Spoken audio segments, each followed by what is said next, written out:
আসসালামু আলাইকুম ওয়ারহমতুল্লাহি ওয়াবারাকাতুহু। প্রিয় ভাই ও বোনেরা, রমদান মাস আমাদের দরজায় কড়া নাড়ছে। রহমতের মাস, মাগফিরাতের মাস, নাজাতের মাস।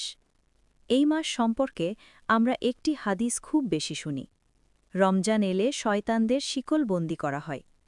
কিন্তু তখন অনেকের মনে একটি প্রশ্ন জাগে, যদি সত্যি শয়তান বন্দী থাকে, তাহলে রমজানেও মানুষ গুনাহ করে কেন? মানুষ মিথ্যা বলে কেন? গীবত হয় কেন?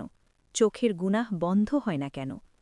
আজ আমরা এই প্রশ্নের উত্তর জানব কোরআন, সাহি হাদিস এবং বড় বড় আলেমদের ব্যাখ্যার আলোকে। রসূলুল্লাহ সাল্লাল্লাহু আলাইহি ওয়াসাল্লাম বলেছেন, রমজান এলে জান্নাতের দরজাগুলো খুলে দেওয়া হয়, জাহান্নামের দরজাগুলো বন্ধ করে দেওয়া হয় এবং শয়তানদের শিকলবন্দি করা হয়। সাহি বুখারী ও সাহি মুসলিম। আরেকটি বর্ণনায় এসেছে, রমজানের প্রথম রাতেই অবাধ্য শয়তানদের বন্দী করা হয়। একজন ঘোষণাকারী ঘোষণা দেয়, হে কল্যাণের অনুসন্ধানী, এগিয়ে আসো। হে অকল্যাণের অনুসারী, থেমে যাও। এখানে প্রথম গুরুত্বপূর্ণ প্রশ্ন, শয়তান বলতে কি সব শয়তানকে বোঝানো হয়েছে? আলেমদের মধ্যে এ বিষয়ে ভিন্ন মত রয়েছে। অনেক মুহাদ্দিস বলেন, সব শয়তান নয়, বরং সবচেয়ে শক্তিশালী ও বিদ্রোহী শয়তানদের বন্দী করা হয়।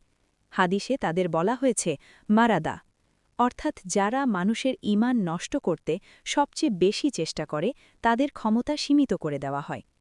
তাহলে আবার প্রশ্ন আসে, যদি বড় শয়তান বন্দী হয়, তবুও মানুষ পাপ করে কেন? প্রখ্যাত তাফসিরকার ইমাম আল কুর্তুবী রহিমাহুল্লাহ এই প্রশ্নের অত্যন্ত সুন্দর উত্তর দিয়েছেন।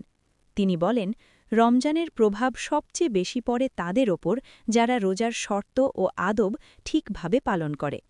অনেক মানুষ শুধু না খেয়ে থাকে, কিন্তু চোখের রোজা রাখে না, জিহ্বার রোজা রাখে না, হৃদয়ের রোজা রাখে না। রাসূলুল্লাহ সাল্লাল্লাহু আলাইহি ওয়াসাল্লাম বলেছেন, অনেক রোজাদার আছে যারা রোজা রেখে শুধু ক্ষুধা ও তৃষ্ণাই পায়। অর্থাৎ রোজা শুধু খাবার ছেড়ে দেওয়া নয়, বরং নিজের চরিত্রকে নিয়ন্ত্রণ করা। দ্বিতীয় কারণ, গুনাহের উৎস শুধু শয়তান নয়। আমাদের সবচেয়ে বড় শত্রু হল নিজের নাফস। নাফস মানে আমাদের ভেতরের সেই প্রবৃত্তি যা সবসময় আরাম, আনন্দ ও নিষিদ্ধ জিনিসের দিকে টানে। শয়তান শুধু ফিসফিস করে, কিন্তু সিদ্ধান্ত নেয় মানুষ নিজেই। তৃতীয় কারণ, দীর্ঘদিনের বদভ্যাস। কেউ যদি বছর জুড়ে গীবত করে, হারাম দেখে, মিথ্যা বলে, তাহলে রমজানের প্রথম দিনেই সব বদলে যাবে, এটা বাস্তবসম্মত নয়। রমজান পরিবর্তনের সুযোগ দেয়, কিন্তু পরিবর্তন করতে হয় মানুষকেই। চতুর্থ কারণ, মানুষরূপী শয়তান। খারাপ বন্ধু, খারাপ পরিবেশ, সোশ্যাল মিডিয়ার ফিতনা, অশ্লীলতা, এগুলোও মানুষকে গুনাহের দিকে ঠেলে দেয়। এখন আরেকটি গুরুত্বপূর্ণ প্রশ্ন, শয়তানদের শিকলবন্দি কি আক্ষরিক নাকি রূপক অর্থে? কিছু আলেম বলেন এটি বাস্তব। আল্লাহ ফেরেশতাদের মাধ্যমে শয়তানদের বেঁধে দেন, যাতে তারা আগের মতো ক্ষতি করতে না পারে। আবার অন্য আলেম বলেন, এর অর্থ হল রমজানে আল্লাহ এমন পরিবেশ সৃষ্টি করেন যেখানে নেক আমল সহজ হয়ে যায় আর গুনাহ করা কঠিন হয়ে পড়ে। দুই ব্যাখ্যাই আমাদের একটি শিক্ষা দেয়, রমজান হল আল্লাহর পক্ষ থেকে বিশেষ সুযোগ। এই মাসে নেকির দরজা খুলে দেওয়া হয়, দোয়া কবুলের সুযোগ বাড়ে, ক্ষমা পাওয়ার রাস্তা সহজ হয়। কিন্তু প্রশ্ন হল, আমরা কি সেই সুযোগ গ্রহণ করছি? রমজান আসে বছরে একবার, কিন্তু কেউ রমজান শেষে বদলে যায়, আবার কেউ আগের মতোই থেকে যায়।